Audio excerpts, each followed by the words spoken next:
તો નડિયાદમાં ઉત્તરાયણ પર્વની ઉજવણી કરવામાં આવી। રાજ્યકક્ષાના મહેસૂલ મંત્રી સંજયસિંહ મહિડાએ પરિવાર સાથે પતંગ ચગાવી સૌ નાગરિકોને ઉત્તરાયણના પાવન અવસરે શુભકામનાઓ પાઠવી। મહિડા નડિયાદના ધારાસભ્ય અને પૂર્વ દંડક પણ આજે પતંગોત્સવમાં પરિવાર સાથે જોડાયા હતા। આજે પહેલા તો આ મહા ઉત્તરાયણના પર્વ નિમિત્તે મકર સંક્રાંતિના પર્વ નિમિત્તે સૌ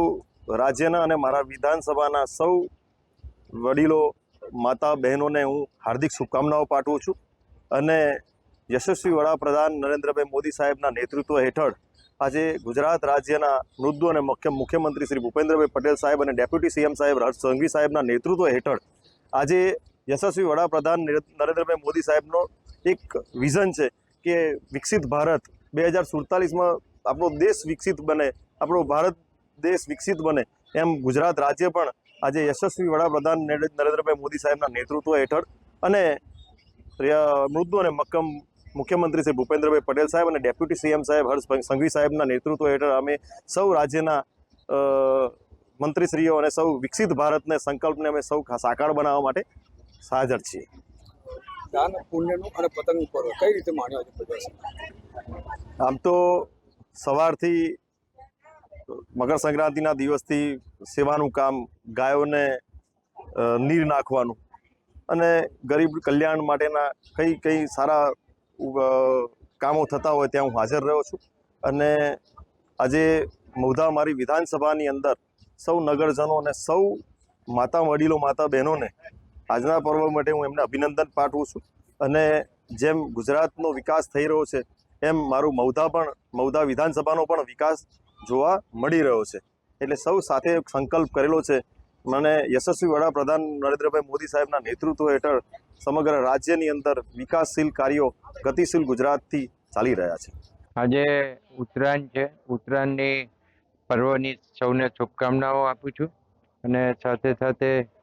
આપ બધાને ખબર જ છે કે નડિયાદનો વિકાસનો પતંગ અત્યારે ચગી રહ્યો છે અને આ હમણાં જ કનુભાઈ આપણા કેબિનેટ મંત્રી શ્રી શહેરી વિકાસ અહીંયા આવીને ગયા અને લગભગ 150 કરોડ રૂપિયાના કામો નડિયાદને આપ્યા છે।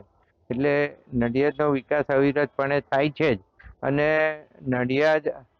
મ્યુનિસિપાલિટી હતું એનું કોર્પોરેશન બન્યું એટલે એનો વિકાસ ડબલ ઝડપથી થવાનો છે। પહેલાં 8-9 મહિના અમને કોર્પોરેશન બન્યા પછી કામો મંજૂર કરવામાં અને સ્ટાફ મૂકવામાં જે થોડી મુશ્કેલીઓ પડી એના કારણે થોડી ગતિ ઓછી હતી, પણ હવે ગતિ પકડાઈ છે અને વિકાસના કાર્યો શરૂ થઈ ગયા છે કામ થવાના અને લગભગ હું એવું માનું કે આવનારા વર્ષની અંદર આ નડિયાદનો વિકાસ એ ખૂબ આગળ વધવાનો છે અને નડિયાદ એક જુદી જ ઓળખ પોતાની બનાવશે એવું ચોક્કસપણે મને દેખાઈ રહ્યું છે। કોંગ્રેસ વિવિધ મુદ્દે પતંગ કાપવાની વાત કરે છે, તમે લાગે ભાજપની પતંગો કપાયું? કોંગ્રેસ ખાલી ઇન્ટરવ્યુ આપે છે